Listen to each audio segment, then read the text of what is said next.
Hello and welcome to our channel. We do tarot readings, predictions, and astrology for world events, countries, and anything we're curious about. Today's reading is about Russia because right now the powers that are soon not to be are desperate, and I think they're desperate enough to try to start a world war with Russia just to create an excuse not to have elections in the US and have a lockdown and martial law and curfews. And We don't know if they're going to succeed with that, but we do know for sure they're trying to make Russia up to be a big bad wolf, which isn't necessarily the case. But Russia's serious business. Napoleon found that out, Hitler found that out, and I think NATO, if they decide to push a war, an actual shooting war with Russia, NATO will find that out too.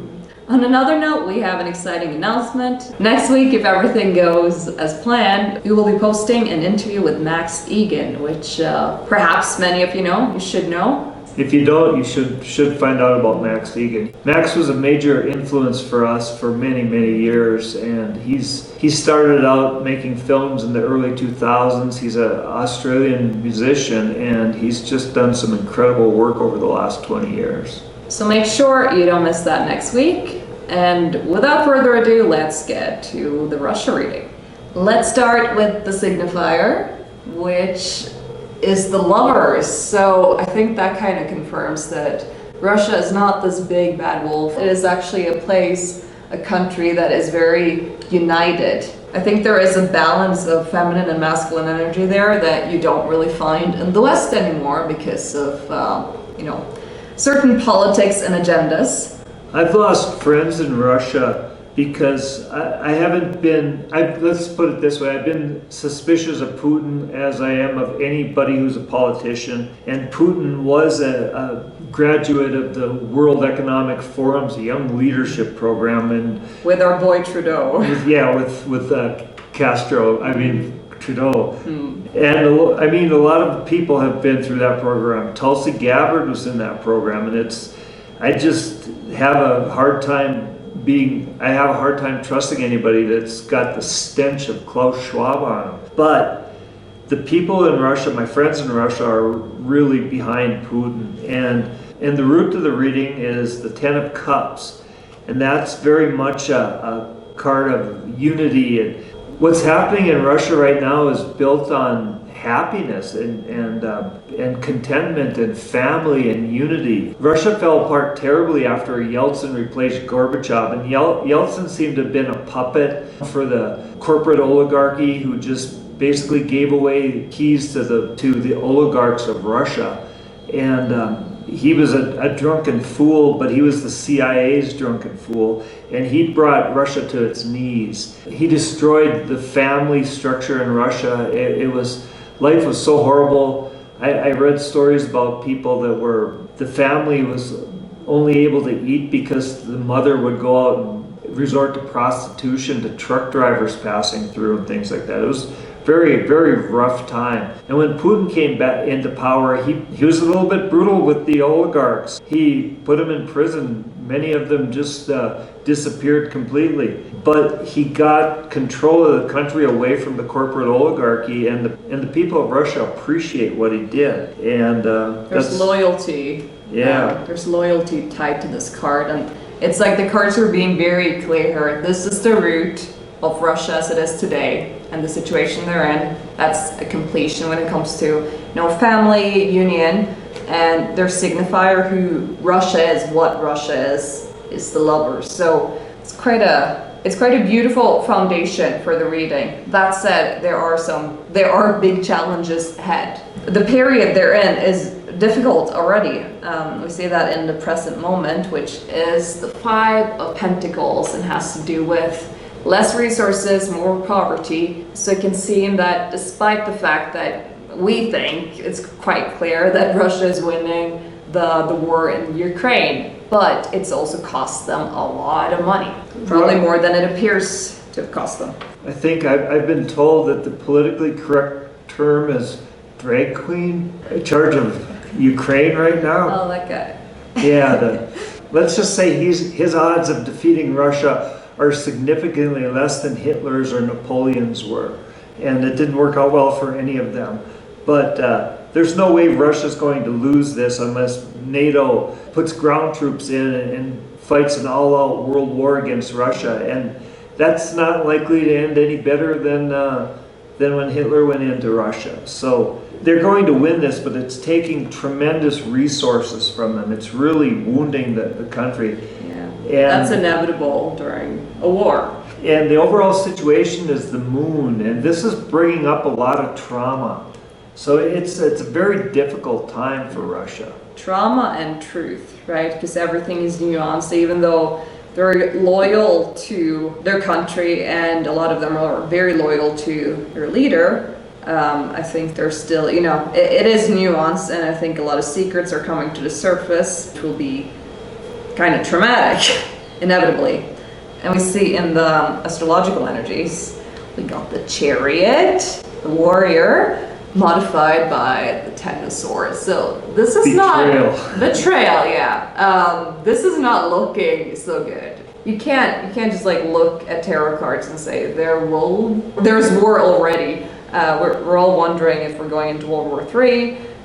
We see the NATO countries are trying to provoke Russia into invading one of the NATO countries so that they have an excuse to go to full-on war.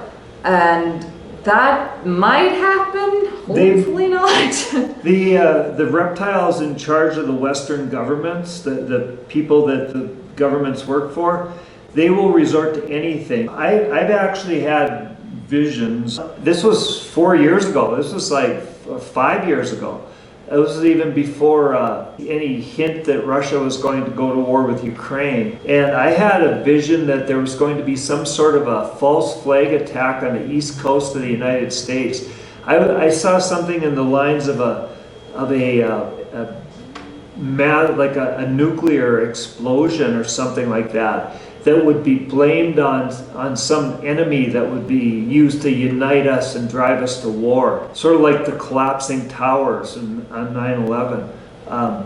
Except I saw it as some sort of a very destructive event on the east coast of the United States, and it would kill a lot of people and be blamed. It would probably be implemented by the same people that brought down the towers, but instead of some Saudi Arabians living in Afghanistan, it was going to be blamed on, well, right now it looks like Russia. That would be a betrayal of the people of the United States if their own government or the people their government worked for, the Mossad or whatever, implemented a false flag attack that killed many Americans to start a war with Russia. These things are not what Russia or what Putin want by any means. Nobody would want this kind of terror on their own country unless they were like lunatics that would blow up towers full of people. Astrologically, this is a very rough time for Putin. Mars is hyperactive in Putin's astrology. This is amplified by Mars going retrograde, meaning instead of just a few weeks, Mars is going to bugger him for a few months. Putin's most powerful transit right now is Neptune, almost exactly squaring his natal Mars. This is a dangerous transit that makes Putin question who he is and the validity of his life's course. This seems hard to imagine given the powerful image he presents to the world as a Scorpio rising. But that image disguises the deep insecurities that arise from Uranus squaring a stellium in his natal Libra, his Sun, Saturn, Neptune, and Mercury. This is a powerful stellium, and having it in battle with his natal Uranus has forced Putin to overcompensate. To accomplish anything, he's had to accomplish everything. And to do that, he's had to be a ruthless authoritarian. The kind of person that you either go along with or you die. This makes Neptune squaring his natal Mars an extremely dangerous transit. He's accustomed to winning, and this transit makes him likely to emerge as an ineffectual loser. This is amplified by Mars squaring Putin's natal Neptune, forcing him to deal with self-doubt. He feels inadequate, hopeless, unable to confront the consequences of his past actions. He's likely receiving bad advice from the people closest to him, but he's more likely to follow that bad advice than he is under less challenging circumstances. Mars-Neptune transits often indicate deceitful actions. Putin may be the victim of deceitful action, even from his most trusted associates, And if he succumbs to the temptation to engage in deceitful action, it will not work out well for him or Russia. The combination of Neptune squaring his natal Mars and Mars squaring his natal Neptune also makes Putin likely to suffer from health issues at this time, which could make an already difficult situation even worse. Mars is also exactly squared Putin's natal Mercury, increasing the possibility that rash actions will come back to haunt him, and by extension Russia. He's much more likely to act without thinking than he is under less stressful circumstances. To make matters worse, this transit also motivates enemies and even supposed friends to act against him and either undermine his authority or attack him outright. If other countries try to goad Putin into an act of war, he's more likely than normal to take the bait. So that's a grim message. We're of course hoping that there won't be a major war, but it's in the air. We can all feel it. And we see here the fear of the Russians too, the Russian people.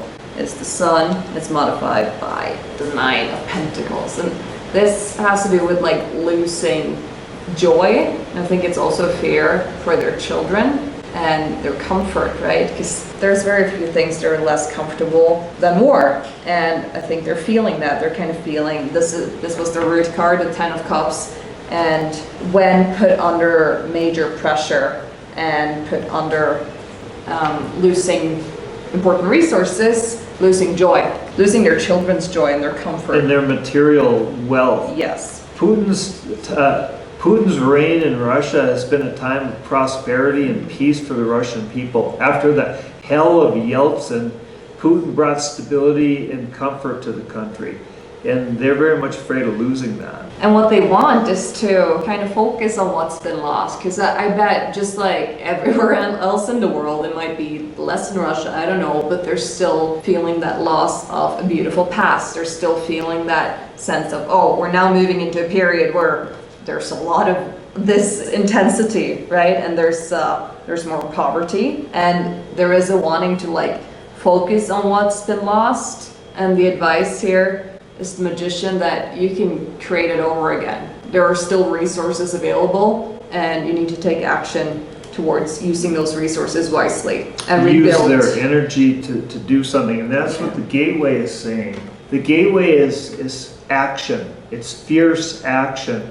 But it's compassionate action. Putin could have easily squashed Ukraine like a dead bug on the sidewalk, but he's very careful to focus just on the regions where the Russian population had been subjugated by the Ukrainians, who were very anti-Russian. I mean, they're Nazis. I mean, they are actually Nazis.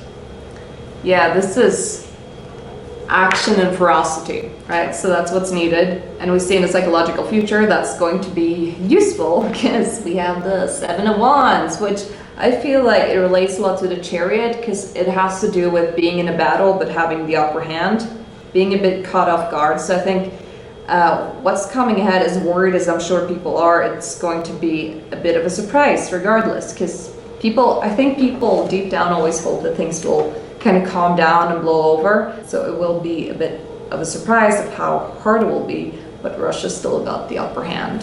I think they'll get through it too. Yeah, we see that in the future. We got the Queen of Cups, which is, I'd say this is the most motherly of the queens, perhaps, because it's very sensitive, very emotional, and comforting. So I think there will be a period when they can kind of step back from this like strong warrior energy and tune more back into their values when it has to do with family and connection to each other. And that's what the final outcome is. It's a completion of connection. This is the card of love, but it's a card of completion and sort of a loving completion.